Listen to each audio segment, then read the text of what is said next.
So I want to break it down for just a minute. And I want you to stop thinking about Gray Bar for about 15 seconds. I want you to think about your personal life. I want you to think about a company that you buy from in your personal life that ships items to you. Well, a lot of people are going to say Amazon. Could be anything. Could be cherries, berries, flowers, car parts. I don't know what you buy.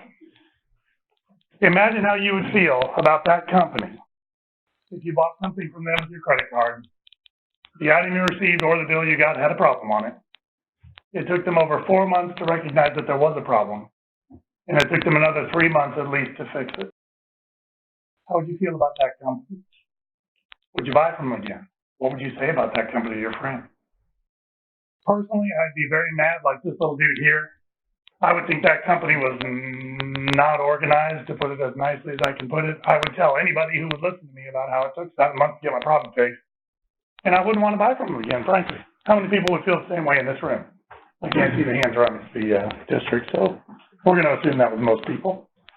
So how do we try to avoid that as a company? How do we try to make sure that we don't do that to our customers? We have the claims process. So in the claims process, we're supposed to identify the problem. If we talk to a customer or they call us and they're not paying for something, really for any reason besides I don't have the money, that's an identified problem that we need to fix. We're supposed to record the problem in the claims portal, and that gives visibility to it. Then the CSR can see it, the sales rep can see it, the MCS can see it, the branch manager can see it. Everybody has visibility. And if the supplier needs to be leaned on, the branch manager can do that, or, whatever. Everybody's involved. We track the resolution by putting notes on there. So if I'm the CSR and I made some progress on it today, I say, I talked to Jimmy, and Jimmy said he's going to get the POD over there, or get him green instead of blue, or whatever. And we're going to fix it. And then everybody knows that, and we're not asking the customer again. And then we try to, the goal is to try to identify them promptly, make sure everybody knows what's going on, clear them quickly. And another thing it does is give us visibility into what's happening in the branch. If I'm the branch manager, I can look back at my claims for the last 6 months and go, well, 70% of these have to do with whatever. Let's work on that to try to get better with our customers.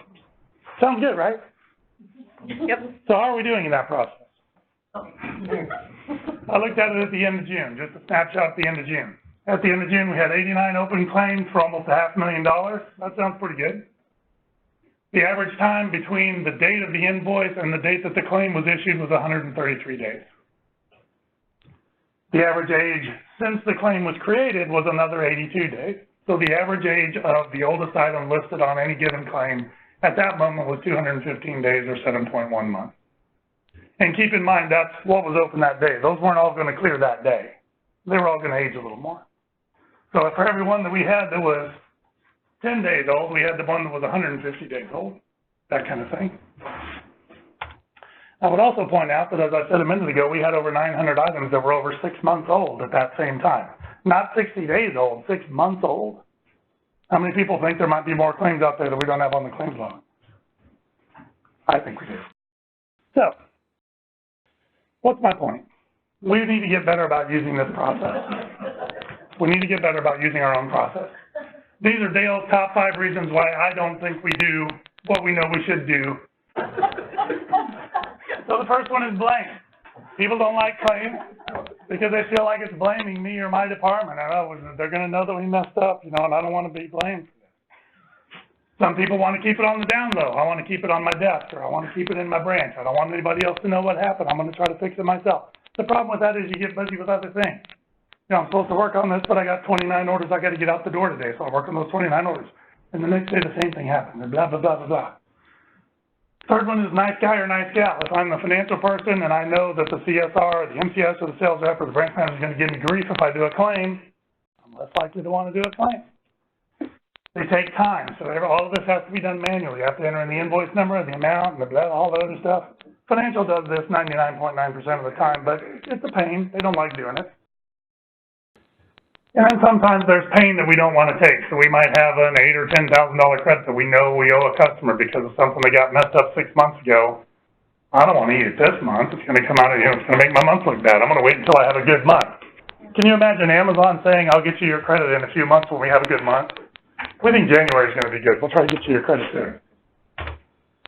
So some of you are sitting there right now and you're saying what Calvin is saying. You can present this material, but you can't make me care. I would submit that you should care and that it's important to us. It's vital to our success that we handle our problems quickly. These are customer service opportunities. It's customer service 101. Again, think about your personal life. We want to identify our problems quickly because that's the way that we can separate ourselves from our competition. You all know this, but we don't make anything. We sell stuff that a lot of other people sell. And so we have to provide service and place utility and recover quickly from problems. That's one of the ways that we can show ourselves to be better than our competition. The goal is not to have 0 claims, but to have 0 old ones and 0 recurring ones. If you're in a decent-sized branch and you never have claims, you're lying to yourself. You just are. So a smooth running branch will identify them properly, clear them timely, and fix processes to avoid recurrence. And this is the way to document that and try to get that done. Hashtag happy customers. I don't know what that means. Everybody says hashtag these days, so I thought I'd try to be cool to that. So we must overcome our own issues and our internal biases and try to drive process resolution and service our customers well. Thank you, Mike. So to try to popularize the use of claims and make them as cool as possible, I coined a new phrase which is called, ain't no claim, ain't no, dang, I did it wrong. Ain't no shame in a claim. Ain't no shame in a claim. So I forwarded this to Mike earlier. We were talking about claims or whatever, and I forwarded this little, oh, look what I came up with. And he bounced back a note that had a couple more words in it that rhymed with the word claim. So I thought I'd see how far I could take that. So I looked up all the words that rhyme with claim and came up with this sentence. I proclaim that the name of the aim to fame and acclaim is to reframe, reclaim, rename, and tame what became the same claim, shame, and blame game. Not to maim, inflame, disclaim, or defame, because that's lame. Ain't no shame in a claim. Dig it. Thank you.